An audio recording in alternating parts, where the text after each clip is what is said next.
Hello, Greentown Wesleyan Church. This is Pastor Eric, and this is the sermon for March the 22nd, 2020. It's called One Thing I Know.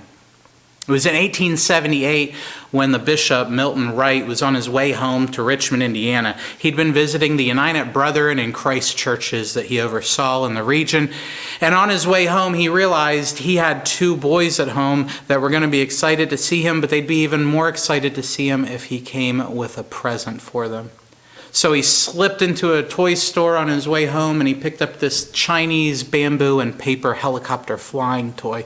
They thought maybe they'd like, and maybe it would give him a few minutes to readjust and greet his wife while they played with it after he got home. So he made it back to Richmond and he gave his boys this gift. And the course of human history changed as little Wilbur and Orville Wright's eyes lit up and their imaginations expanded. This thing could fly, and maybe one day they would too. Well, they grew up, and they were fascinated all through growing up with machines and mechanics and all of these ideas. They moved to Dayton, Ohio when they were small, and neither of them finished high school, even though they were both incredibly bright. They were almost too bright to go to high school. Orville and Wilbur built a printing press that they designed themselves, and they went into business selling newspapers. Selling newspapers gave them enough money to start working on bicycles, which was the craze at the time. They began by opening a repair shop, but it wasn't long before they started building their own Wright Brothers bicycles. This gave them enough money and success to follow the dream that they had had ever since they were little: powered flight. Everybody in Europe and America at the end of the 1800s was going crazy over the idea that one day man might fly, and they were racing to see who could be the first and who could be the best. The brightest and the smartest people were working on it. Governments were funding it. The two frontrunners that all the newspapers and magazines were reporting about was a German named Otto Lilienthal and an American named Samuel Pierpont Langley. Lilienthal was working in Germany, and he was trying to develop the best wings, the perfect design and the perfect functioning wings. Samuel Pierpont Langley was in Washington, D.C. He had a $50,000 grant from the Department of the Military to make sure that we were the first to have a flying machine. They gave him permission to do whatever he wanted to do. Langley's idea was we need a bigger, stronger engine to push people into space, into the sky. So he was strapping bigger and stronger engines to different kinds of flying machines, and he was literally catapulting them off of the shore of the Potomac River where they would land. And at the government's dime, he kept launching machine after machine after machine into the Potomac River. And none of them worked. So what do two boys from Ohio that dropped out of high school have to offer? What do they bring to the table? Well, this is where they entered into. They did all the research, and they had read what everybody else was doing. They looked at the wings, and they looked at the motors and everything else, and what they concluded was they were building good things. They just weren't trying to control the things that they were building. Wilbur and Orville Wright's breakthrough was man-controlled powered flight. They said we need to be able to steer it where we want it to go. When everybody else was well-funded, and everybody else was better educated to them, they brought a dream to say, we want to fly ourselves. We want to choose where we go, and that's what made them successful. Today I want to look at John chapter 9. Open to John chapter 9 with me. Jesus is back in Jerusalem. This time he's celebrating the Feast of the Tabernacles. And this is a feast where all the people, God-fearing people of the world are invited to come together into Jerusalem and celebrate. So the temple courts would have been packed with people, and the city would have been packed with people. There would have been people everywhere. It was filled to the brim. Now we think whenever Jesus came to Jerusalem for these festivals or anything else, he stayed with Mary and Martha and Lazarus in their home in Bethany. And Bethany's up over the top of the Mount of Olives on the other side of the Mount of Olives from Jerusalem. So every day he would get up and he would walk down the Mount of Olives through the olive grove and across the bridge that would lead into the eastern gate of the temple and then into the city through the temple gates. He's a rabbi, so we believe that he spent most of his time around the temple because that's what rabbis did. He would have been in the vicinity of the temple in that area, and he would have gone to the southern steps of the temple. They're called the rabbi steps, the teaching steps, and he was sat down, and that's where he would have taught. That's where he would have met with people and done his signs and his wonders. And that's where we find him today. He's there by the temple. And it says in verse 1, you can read along with me in John chapter 9, it says, as he went along, he saw a man blind from birth. His disciples asked him, Rabbi, who sinned, this man or his parents, that he would be born blind? Neither this man nor his parents sinned, said Jesus, but this happened so that the works of God might be displayed in him. As long as it's day, we must do the works of him who sent me. Night's coming when no one can work. While I'm in the world, I am the light of the world. They ask him this question because there's this common belief at the time that any disability or deformity or blindness is caused by sin, either of the parents or of the individual themselves. And it's not true. So Jesus dismisses it. He corrects this false belief. He doesn't even waste his time to go into all the reasons why this belief is wrong. What he does instead is what we need to do when we come in contact with these false beliefs. Say, leave them behind and then point back to the glory of God. That's exactly what he does. He says, forget about these things that you believe that were wrong and these things that haven't been helping you. Let's focus on God being glorified because that's best for all of us. After he makes this clear to them, then he says, after this, he spit on the ground, made some mud with his saliva and put it on the man's eyes. Go, he told him, wash in the pool of Siloam, which means sent. So the man went and he washed, and then he came home seeing. We don't exactly grasp what Jesus does with this guy if we don't understand the geography of the story. Okay? Now there's a good chance that Jesus meets this guy at the temple because that's where Jesus would have been. And he sits with him and he's at the temple, which is the highest point in all of Jerusalem. It sits way up on top of this hill. That's where the temple is, on top of this mountain. He meets him there. He spits on the ground. He puts mud on this guy's face. And he tells this guy, with mud on his face, go to the pool of Siloam, which means sent. He sends him to the pool called Sent. From the temple area, mud on his face. Now, it's a half a mile walk from the temple to the pool of Siloam. And the pool of Siloam is way down at the bottom of that mountain that the temple sits on. And it winds through the old city of David to get there. It drops in a half a mile over 300 feet in elevation. It's a steep decline. For anybody to walk, it's a little tough. But for a blind man to transverse this decline through the city is a totally different story. Plus, he has to do it with mud on his face. Now, Jesus is well known, so when he's sitting at the temple, there would have been a big crowd of people listening to him. And there would have been a crowd of people that would have seen him put mud on this guy's face and tell him to go to the pool of Siloam. And these people would have wanted to see what happened to this guy at the pool of Siloam. So this crowd of people is following this blind man walking a half a mile down this steep incline to see what would happen. Now imagine you live in that area and you watch a crowd of people following a blind man who's got mud all over his face walking down the hill. You're going to think, I want to see what's going on, because this isn't a normal thing to happen. Even during a festival and a feast, this isn't a normal thing to happen. So a bigger crowd would have formed. And then they would have finally gotten to the pool of Siloam. The pool of Siloam is at the southern part of the city, and it would have been the city water supply for all of the people in Jerusalem that live in the southern part of the city. So we can assume that there's already a crowd of people there getting their water and doing all the things that they do at the pools. So when he gets there, there's tons of people there that see this blind man, mud on his face, come and wash off. They would have seen all of this play out, and news would have spread. He's been blind for his entire life. And now here he is in front of these crowds doing what Jesus told him to do. He gets sent to the pool called Sent, and he goes. Certainly he would have heard all those false beliefs that he was a sinner, and he would have been attacked for them and looked down on that either him or his parents were sinners. And certainly he would have gone to the religious leaders, gone to the men of prayer and asked them to pray and heal him, but none of that stuff worked. He would have gone to the doctors, and none of the doctors could heal him. None of that worked. Why would he risk this embarrassment of being paraded through the city streets, walking down the steep hill where he could fall over and over again with a crowd waiting for him to fall, waiting for his glider to crash into the Potomac River? Why would he try over and over again? Well, because what does he have to lose at this point? I mean, this guy's lived like this his whole life. How much worse can it get? What if this guy Jesus is right? So when Jesus tells him to go, he goes. He's got nothing to lose.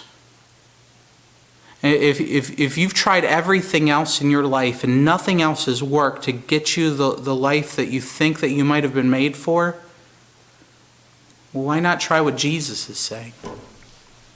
Why do we still put that off? And why is it so easy for people to say, nothing else has worked, but don't tell me about religion and don't tell me about Jesus? People live and they fail and they live and they fail and they're miserable and they're blind and they're broken, but somehow they think they're still too smart, too well educated. They're still too proud to trust Jesus and what Jesus says. People choose to stay blind and broken and lame because they're afraid that maybe what Jesus asks them to do, maybe it's going to be too hard, or maybe it's going to be too embarrassing. But not this guy. No, not this guy. With mud on his face, he walks down that steep half mile to wash off in the city in front of all those watchers. And because Jesus' way always works, and it always works, he went home seeing that day. Otto Lilienthal and Samuel Pierpont Langley, they were the educated people, the best educated people, and the best funded people. They were the experts. They had everything going for them. So what did a couple high school dropouts from Ohio have to offer that they didn't have? Well, those couple high school dropouts, they weren't doing it for fame. And they weren't doing it so everybody would write about them. They were doing it because they really just wanted to fly. They wanted to know what it would be like. Sometimes we don't do the things that Jesus tells us to do because we're afraid what everybody else would think if we did what Jesus asked us to do. But the people that do are the people that say, you know what? I don't care about everybody else. I just want this life for me now. I want to know what it feels like to live. I want to know what it feels like to fly.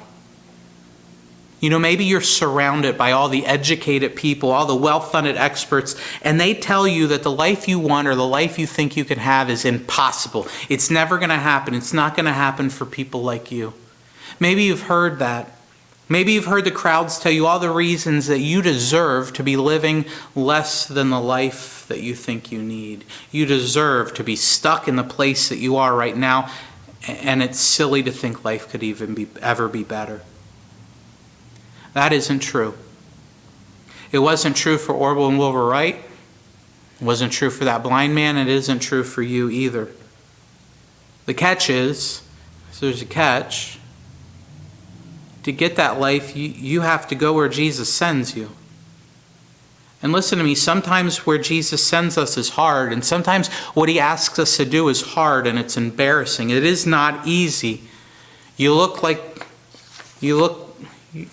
silly and there's mud all over your face. And sometimes that same crowd that tells you that you aren't good enough, they follow you along. They follow along just waiting for you to trip and fall, waiting for your flying machine to crash into the river just so they can say, I told you so. The catch is we have to do it. We have to do it anyway, to listen to where Christ sends us, to go where he sends us, because Jesus' way is always right. It's always right. And when the well-educated experts disagree, remember, it's God that made those well-educated experts. And when those crowds, they jeer at us and they taunt us and they tell us that we're not good enough, remember, it's God that made those crowds too. The crowds do that. People don't want to believe that you could or you have changed. But when you want to fly bad enough, when you want to live bad enough, you can drown out the sound and just go for it. You can live. This guy, it says in verse 8, his neighbors and those who had formerly seen him begging ask, isn't this the same man who used to sit and beg? Some claim that he was. Others said, no, that only looks like that guy. But he himself insisted, I am the man. Now, how were your eyes opened, they ask. And he replied, "The man that they called Jesus made some mud and he put it on my eyes and he told me to go to the pool of Siloam and wash. So I went and I washed and then I could see." "Where is this man?" they asked. And he said, "I do not know," which is funny because he was blind and he couldn't have seen where Jesus went to. And this is when the experts get involved. The experts show up then, the well-educated people, the people that know best. They brought him to the Pharisees, to those pious religious people. The man who had been blind. Now the day on which Jesus had made the mud and opened the man's eyes was the Sabbath. Therefore, the Pharisees also asked him how he had received sight. "He put mud on my eyes," the man replied. The second time he has to say it, and I washed and now I can see. Now some of the Pharisees said, "This man's not from God. He doesn't keep the Sabbath," which any educated Pharisee at the time, they wouldn't have thought this. They're just grasping for straws here to make Jesus look bad, because every Pharisee knows that human life is the most important thing. And anything that you can do to save or make somebody's life better would always supersede or even honor the laws of the Sabbath. And that's why it says, "But others ask, how can a sinner perform such signs?" So they were divided. They realized he was honoring the Sabbath more than he was breaking it by doing something good for this man. Then they turned to the blind man again. "What have you to say about this man? What have you to say about him? It was your eyes that he opened." And the man replied, I say he's a prophet. I say he's sent from God." They ask him once and he tells them the truth, and they don't like his answer. And they argue over whether or not what he says is true or what he says is right or proper. And a man that everybody knows was blind isn't blind anymore, and he's sitting right in front of them, but they're still arguing over whether or not it's true or it's right. And imagine if you're this man, you've spent your whole life blind. From birth, you've been blind. And now you can finally see. You have the gift of sight for the first time in your entire life. Imagine being this guy, and they drag you in front of a bunch of old religious people, and the first things that you get to see and enjoy with sight is a bunch of people arguing over whether or not you can see or why you can see. And the whole thing's sad and funny. They ask him a second time, "What happened?" And he says, "This guy's a prophet. He should be on your side. Why aren't you on his side?" And they disagree, so it gets serious. And you know it's serious when you're a grown man and they call your parents in. And that's what they did. They still didn't believe him. It says in verse 18, they still did not believe that he had been blind and received sight until they sent for the man's parents. "Is this your son?" they asked. "Is this the one you say was born blind? How is it now that he can see?" They said, we know it's our son," the parents answered, "and we know that he was born blind. But how can he see or who opened his eyes? We don't know. Don't ask us. He's of age. He'll speak for himself." His parents said this because they were afraid of the Jewish leaders who had already decided that anybody that acknowledged Jesus as the Messiah would be put out of the synagogue. They'd be excommunicated. That's why why his parents said, "He's of age, ask him." They asked the guy twice, and they didn't like what he said, so they call his parents in, who are afraid of getting excommunicated, so they chicken out, and they're afraid to admit what is obvious, what is absolutely obvious to everybody in the room. Our son was blind, but now he can see. And if he says it was this Jesus, well, who else could it be? It's obvious to everybody. I mean, even you look around and you see people that have tried to change their lives over and over and over again. They've tried to do it the way the experts say, and they try to do it the way that the crowd says, and they try to take good advice, but their lives don't change. But then when people find Jesus, that actually changes people's lives. Why are we so afraid to admit what we can plainly see is true? This man used to be blind. Jesus came and told him how to live his life, and now he can see. It's obvious to everyone. And you can hear the parents' words even implying it. We know he was blind and now he can see. Ask him the rest. He's certain to know what did it. You read between the lines and you hear them saying, "We took him to all the doctors and they didn't heal him. And we brought him to some of you religious leaders that are questioning us right now. And you prayed over him. But when you prayed over him, he still was blind. But now he's not. Nothing else we did worked. But what Jesus did, what Jesus told him to do, it worked. He used to be blind, now he can see. Ask him the rest for yourself, because why wouldn't he tell you the truth? Why would people be making this up? And man, you can't help but like this guy. Like, this is a guy that you want to sit down and listen to talk. This is a guy you want to hear tell us about Jesus, because he's right to the point. They call him back a second time, the man who had been blind. Give glory to God by telling the truth, they said. We know this man's a sinner. He replied, whether he's a sinner or not, I don't know. One thing I do know. I was blind and now I can see. So they asked him again, okay, what did he do? What did he do to you? How did he open your eyes? And he answered, I've told you already. Did you not listen? Why do you want to hear it again? Do you guys want to be his disciples too? Can't help but like this guy. He says, one thing I do know. You can ask me every different way you want to ask me. The story's always the same. I used to be blind, but now I can see. I used to be blind, but then I met Jesus and did what he told me to do, and now my life is better. The story's always the same. Whether we want to admit it or not, the story's always the same. I need you to listen to me today. I don't know where you are. I don't know what you're going through or what you've gone through in life.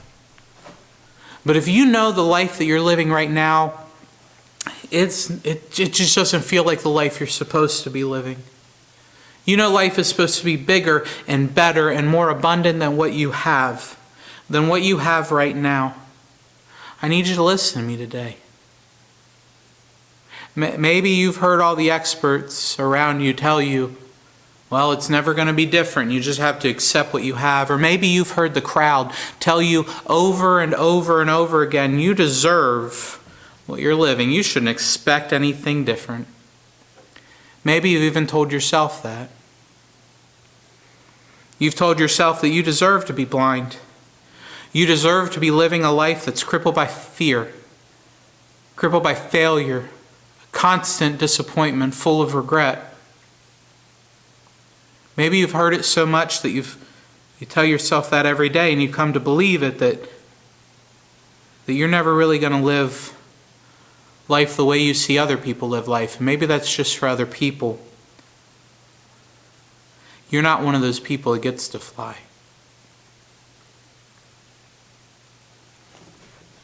I need you to hear me today. That's not true. And that's never been true for anybody that God has created. No, you were made to live. If you would just choose to live the way that he tells us to. He points us over and over again, sends us to life, sends us to those pools of living water to make us whole if we would just go. You can keep going to all those other experts and listen to all that other advice of people that try to fix you, but it has never worked and it's never going to work. You can keep trying to redesign your wing shape and come up with new wing designs that might lift you out of the place that you found, but it's not going to work. Never works. You can keep strapping bigger and stronger, more powerful engines to your life. A better job, a better relationship, better hobbies, better toys, better friends, better titles, thinking that maybe that will lift you out of the mud puddle that you found yourself in, but it doesn't work. It never works. Now, one thing I know, Jesus' way works. It always does. What we have to do is do what Wilbur and Orville did. Wilbur and Orville Wright's genius was that they said, we just want to control where we're going. We want to control the trajectory of our lives. And that's what you have to decide to do. You control it. You decide which path you're going to walk down. There's one that Jesus is leading us to. And it might not be easy. And it might feel embarrassing at times. A steep walk down a long hill. mud on our face. One thing I know, Jesus' way works. It always works. You don't have to be the best, and you don't have to be the brightest. You don't have to have all the funding and all the support of people around you. You have the support of our Father in heaven, who has come for no other reason but to give us life, and to give us life abundantly and overflowing. If we would just take it, why would we choose not to live? Why would we choose to keep our feet stuck on the ground when He's invited us to fly, when He's invited us to really live? Because we think we're too smart for that? Because we're too proud to listen to Jesus? When for thousands of years people's lives are better. The world has gotten better when people really follow Him. Not for the applause of crowds, not for fame or anything else, but because they want to live. If you want to live, Jesus is the way, the only way. I want to invite you today, if you say, that's the life that I want to have, I'm going to tell Jesus that. Pray and say, no matter the cost, no matter how steep that walk or how embarrassing having mud on my face, no matter what the crowds might tell me, because the crowds will have something to say, I'm going to choose to live. He's waiting for you to make that choice. Don't make Him wait any longer. Why would you want to wait any longer? Till we meet again, may God bless you and keep you.